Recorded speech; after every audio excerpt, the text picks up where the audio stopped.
Il primo meeting di BR1 Happiness for Children ODV, finalmente ci siamo riusciti, siamo qui 25 agosto 2025, è una data molto importante per noi, è la data in cui ricordiamo Bruno. Bruno è una persona, io utilizzo sempre il presente perché per me Bruno è sempre presente, anche se è un anno che non è più con noi,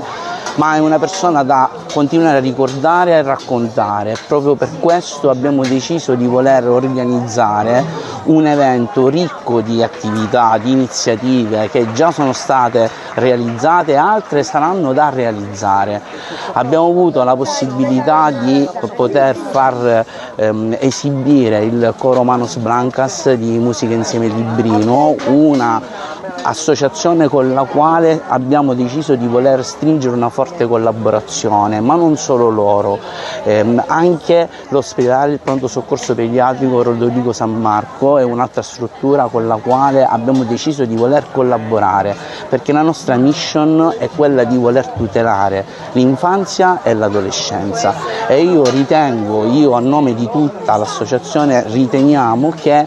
organizzare eventi di questo tipo servono a tutti per continuare a mantenere vivo il ricordo di Bruno, continuare a raccontare chi era Bruno, quali sono i suoi valori,